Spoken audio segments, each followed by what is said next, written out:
જય સ્વામિનારાયણ મિત્રો, આજે આપણે વરસાદની સિઝનમાં ખાવાની મજા પડી જાય ને તેવા મકાઈ રોલ બનાવવાના છે. આને તમે સેવ રોલ પણ કહી શકો. એકદમ હેલ્ધી બને છે, ટેસ્ટી બને છે અને ઇઝીલી બની પણ જાય છે અને ખાવાની તો ખૂબ જ મજા આવે છે.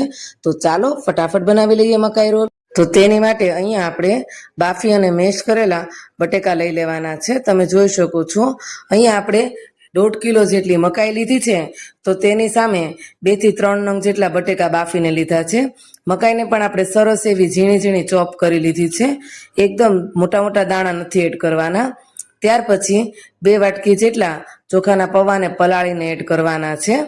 ત્યાર પછી સ્વાદ પ્રમાણે આદુ મરચીની પેસ્ટ એડ કરશું. ઝીણા ચોપ કરેલા લીલા ધાણા એડ કરશું. સ્વાદ પ્રમાણે લીંબુનો રસ એડ કરશું. મિત્રો, લીંબુ, ખાંડ, મીઠું અને આદુ મરચીનું પ્રમાણ આ મકાઈ રોલમાં થોડું આપણે ચડિયાતું રાખશું, જેથી કરીને ટેસ્ટ ખૂબ જ સારો એવો આવે. 1 થી 1.5 ચમચી જેટલું ધાણા જીરું શેકી અને પાવડર કરેલું છે તે એડ કરશું. અડધી ચમચી જેટલી હિંગ એડ કરશું. સ્વાદ પ્રમાણે મીઠું એડ કરશું. 7 થી 8 દાણા મરીના આપણે ખાંડીને લઈ લીધા છે, તો તે પાવડર એડ કરી બધી વસ્તુને મિક્સ કરી લઈશું. ત્યાર પછી આવી રીતે તમે કોઈ પણ આકાર આપી શકો છો આ રોલને. તમને ગોળ ગમે તો ગોળ, લંબચોરસ ગમે તો લંબચોરસ, કોઈ પણ આકાર તમે મકાઈ રોલને આપી શકો છો. હવે અહીંયા આપણા બધા રોલ બનીને તૈયાર થઈ ગયા છે.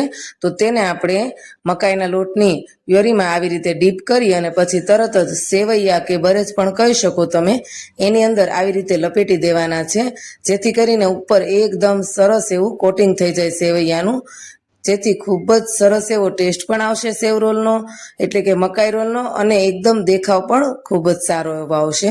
તો બધા મકાઈ રોલ કે પછી સેવ રોલ કહી શકો તે સરસ એવા બનીને તૈયાર થઈ ગયા છે. રોલ તૈયાર થતા હતા ત્યાં સુધીમાં આપણે તેલ ગરમ થવા માટે મૂકી દીધું હતું. તેલ ગરમ થઈ ગયું હતું અને હવે આપણે એક પછી એક રોલ ફ્રાય થવા માટે તેલની અંદર એડ કરશું. એકદમ ગોલ્ડન બ્રાઉન કલર થાય મકાઈ રોલનો ત્યાં સુધી આપણે આ રોલને ફ્રાય કરવાના છે, જેથી કરીને બહારથી એકદમ ક્રિસ્પી અને અંદરથી એકદમ નરમ એવા આપણા મકાઈ રોલ બનીને તૈયાર થઈ જાય. તો હવે અહીંયા તમે જોઈ શકો છો મિત્રો, મકાઈ રોલનો કલર એકદમ સરસ એવો ગોલ્ડન બ્રાઉન આવી ગયો છે. તો બધા રોલને આપણે આવી રીતે જ ફ્રાય કરવાના છે. એકદમ ગોલ્ડન બ્રાઉન કલર થવા દેવાનો છે તેનો. તો મકાઈ રોલ સરસ એવા ફ્રાય એટલે કે તળાઈને તૈયાર થઈ ગયા છે. ચાલો ફટાફટ સર્વ કરી દઈએ. હવે તમે જોઈ શકો છો એકદમ સરસ એવા અંદરથી સોફ્ટ અને બહારથી ક્રિસ્પી એવા આપણા રોલ બનીને તૈયાર થઈ ગયા છે.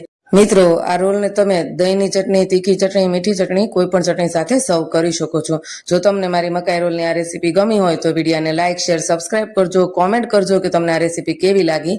ફરી મળીએ આવી નવી રેસીપી અને વિડીયો સાથે. જય સ્વામિનારાયણ.